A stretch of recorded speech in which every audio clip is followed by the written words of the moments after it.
राधे राधे। ये जो आप सृष्टि देख रहे हैं, ये संसार जिसमें हम लोग अभी हैं वर्तमान में, बड़ा ही विचित्र संसार है और इसके बनाने वाला इससे भी अधिक विचित्र है। इस संसार में हम लोग भांति भांति प्रकार के जीव देख रहे हैं, जंतु, स्थावर, जंगम, जड़, चेतन। कोई जीव ऐसे हैं जो अस्थाई हैं, जो हिल डुल नहीं सकते, लेकिन जीव हैं। उसके अंदर हमारी तरह मन, बुद्धि, चेतनाएं हैं, लेकिन बेचारे हिल डुल नहीं सकते। जैसे पेड़ पौधे, किसी किसी चट्टान में भी आत्मा रहती है, उसके अंदर भी। तो भांति भांति प्रकार के जीव हैं और ये 84 लाख प्रकार के हैं।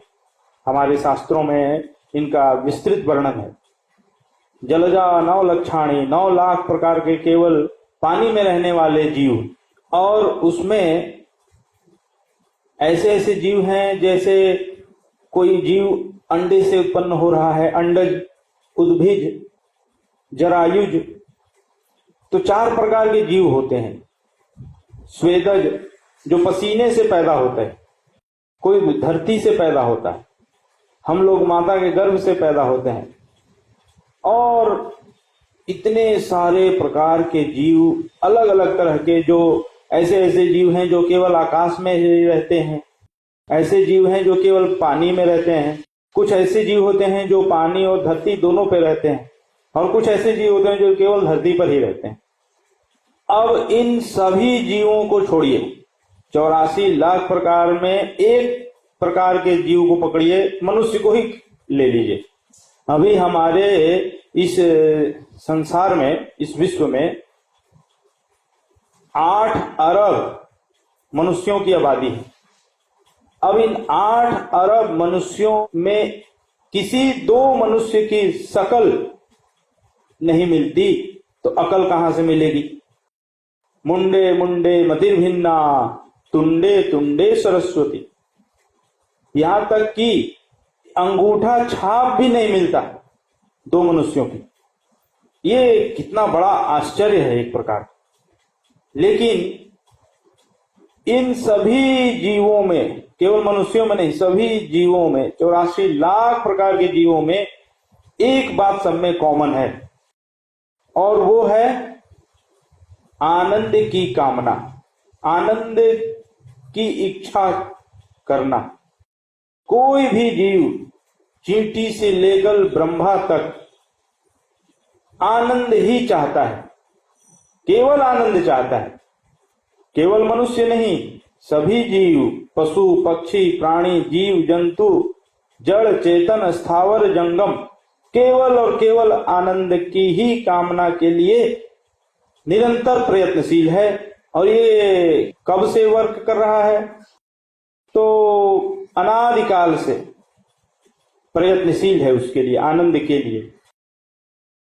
अब ये आनंद 2 प्रकार का होता है।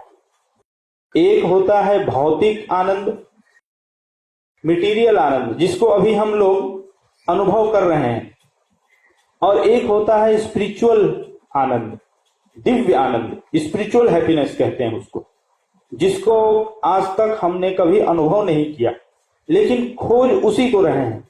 ये कैसे? ये ऐसे कि जैसे आप किसी से भी पूछ लीजिए, या आपने ही चिंतन, अपना ही एक्सपीरियंस सोचिए कभी चिंतन अकेले में, कि क्या कोई व्यक्ति या मनुष्य या जीव ऐसा आनंद चाहता है कि कुछ दिन के लिए ही मिले और फिर छिन जाए, उसके ऊपर फिर दोबारा दुख का अधिकार हो जाए? क्या कोई ऐसा आनंद चाहता है? ना, ऐसा तो हम आनंद नहीं चाहते। हम तो ऐसा आनंद चाहते हैं जो एक बार मिले और सदा के लिए वो रहे हमारे पास, फिर कभी ना छिने। और ये जो है, इसको स्पिरिचुअल हैप्पीनेस कहते हैं, दिव्य आनंद कहते हैं। इसका अनुभव हमें इसलिए नहीं है क्योंकि अगर ये आनंद की यही विशेषता ही यही है कि अगर ये आनंद किसी को एक बार मिल जाए तो कभी छीना नहीं करता, उसके ऊपर कभी दुख का अधिकार नहीं हो सकता। इसकी विशेषता ये है।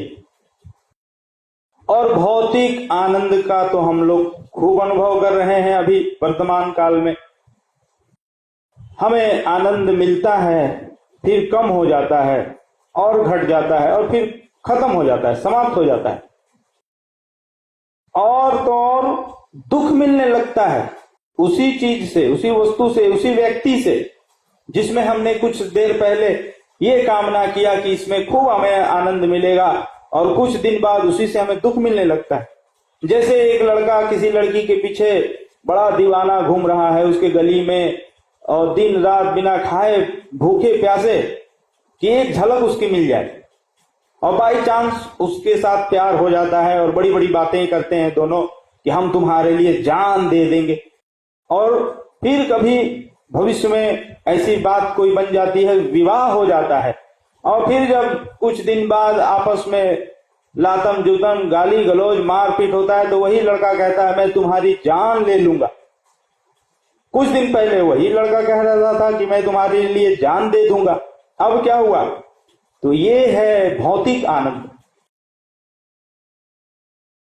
और ये भौतिक आनंद की दूसरी कमी ये है कि ये लिमिटेड होता है, और स्पिरिचुअल आनंद अनंत मात्रा का होता है। यानी अनंत मात्रा का मतलब है उससे बड़ा कुछ ना हो। एक तो होता है छोटा, एक होता है बड़ा, एक होता है उससे बड़ा, एक होता है उससे बड़ा, सबसे बड़ा। तो ये भौतिक सुख का एक उदाहरण है। जैसे किसी गरीब के पास कुछ नहीं है, बेचारा पैदल जा रहा है, अब उसके पास साइकिल मिल गई, अब अपने वो रिश्तेदारों के घर जा रहा है, दिखा रहा है कि देखो मेरे पास साइकिल आ गई, अब वो साइकिल से ड्यूटी जा रहा है।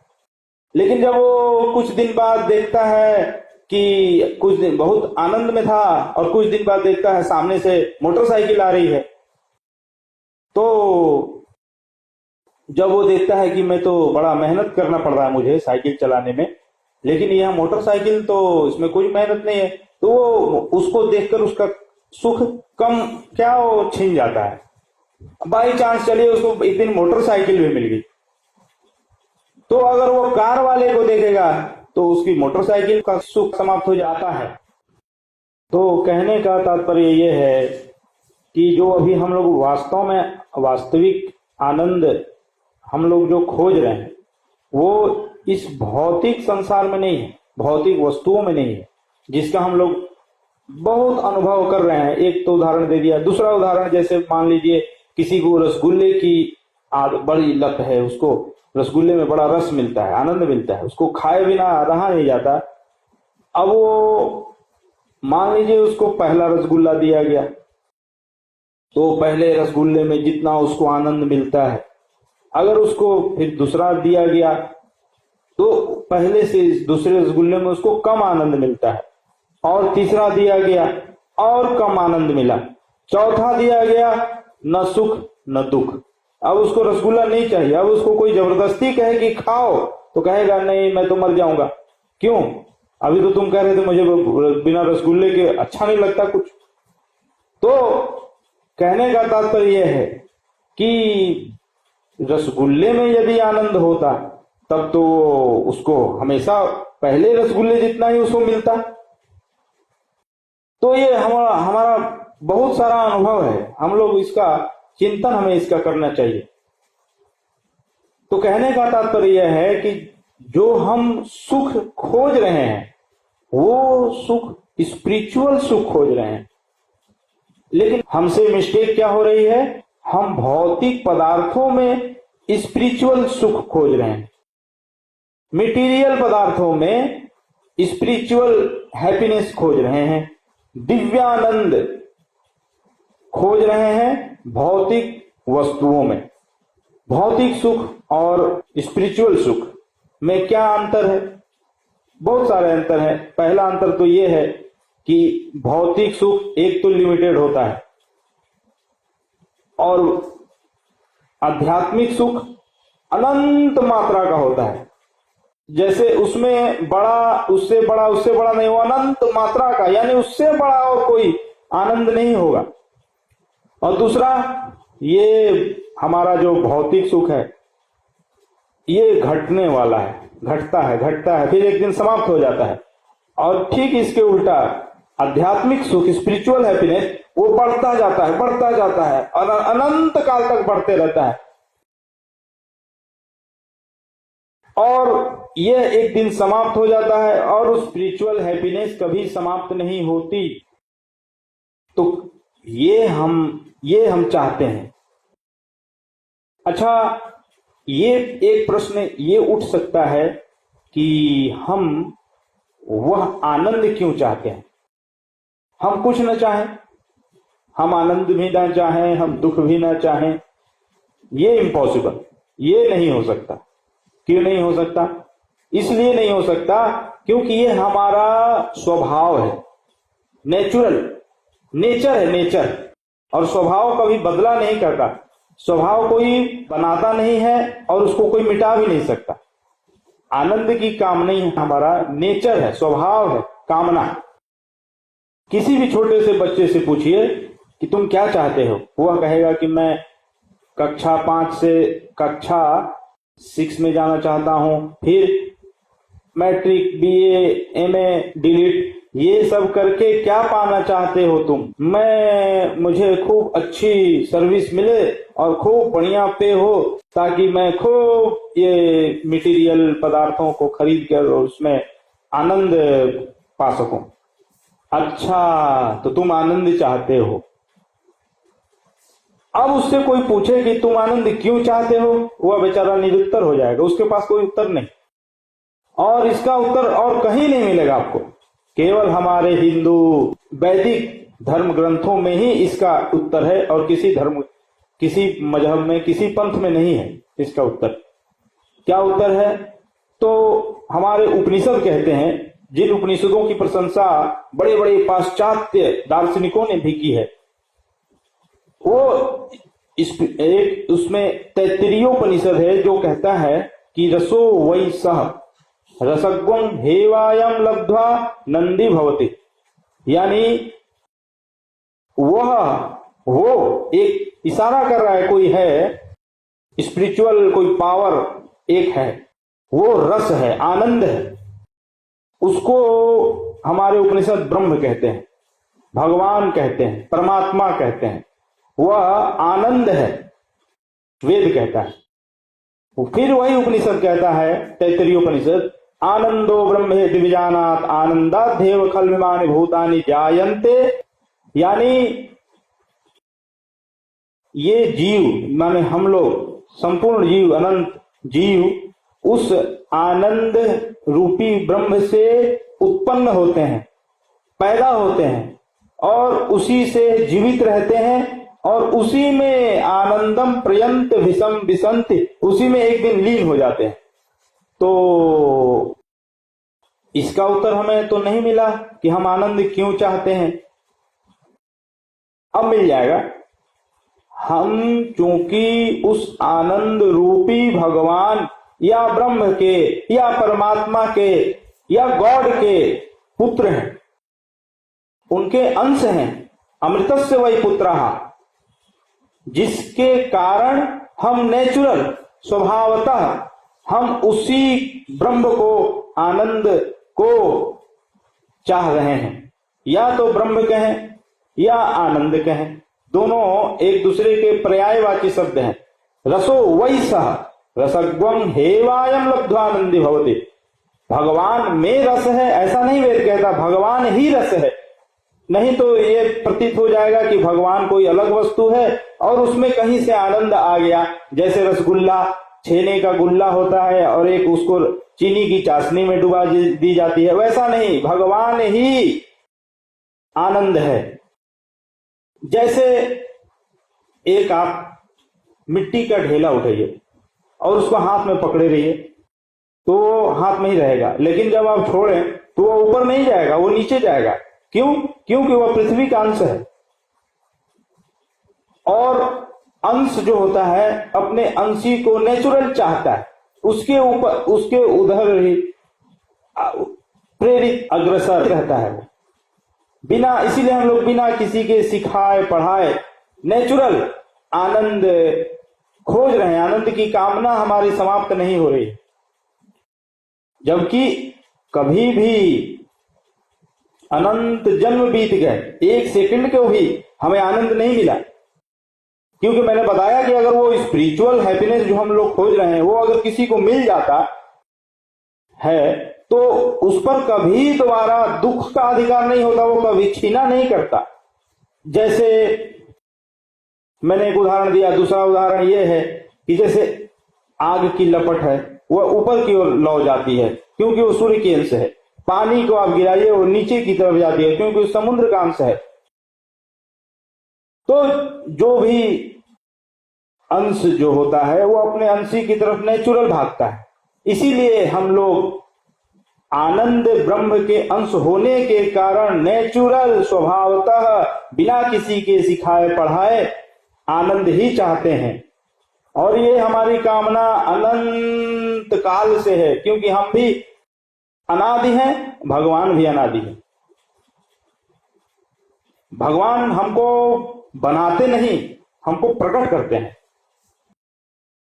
हम लोग महाप्रलय में भगवान के महोदर में थे, फिर जब भगवान सृष्टि करते हैं तो भगवान हमको प्रकट कर देते हैं, बस। अछिद्योयम अदाह्योयम क्लिद्यो सुस्येवचः, इस आत्मा को न कोई जला सकता है, न कोई काट सकता है, न कोई सुखा सकता है। जैसे भगवान को कोई समाप्त नहीं कर सकता, वैसे इस जीव को भी कोई समाप्त नहीं कर सकता, और न माया को भी कोई नहीं समाप्त कर सकता। ये दो तीन जो एलिमेंट्स हैं ये अनादि अनंत है। इन तीनों में ब्रह्म, जीव और माया किसी ने किसी को बनाया नहीं, और कोई भी किसी का अत्यंता भाव नहीं कर सकता, यानी समाप्त नहीं कर सकता। बड़े भगवान कहलाते हैं कि सामर्थ्यवान, अनंत सामर्थ्य वाले हैं, लेकिन वो माया को समाप्त कर दें नहीं कर सकते, जीव को समाप्त कर दें नहीं कर सकते। तो कहने का तात्पर्य है कि हम अनादि हैं और हमारा ये आनंद की खोज अनादि काल से चल रही है। लेकिन मिस्टेक ये हो रही है कि हम उस आनंद को चाह रहे हैं स्पिरिचुअल हैप्पीनेस, और खोज रहे हैं भौतिक पदार्थों में, मटेरियल पदार्थों में। तो वेद कहता है कि आपको ब्रह्म को जानना होगा। तमेव विदित्वा दुनित्यमेति नान्यः पंथा विद्यते नाय। आपको उस ब्रह्म को, भगवान को जानना होगा, पाना होगा, तब उस आनंद की खोज समाप्त होगी। बस हमको जो हम आनंद खोज रहे हैं सदा का, अनंत काल का, जिस पर कभी दोबारा दुख का अधिकार ना हो, कभी वह छीने ना, और अनंत मात्रा का हो और सदा बढ़ते रहे, ये जो स्पिरिचुअल हैप्पीनेस जो हमारा, जो हम भीतर से हमारी इच्छा है, तो वो कहां से मिलेगी? तो वेद कहता है आपको ब्रह्म को जानना होगा, भगवान को पाना होगा।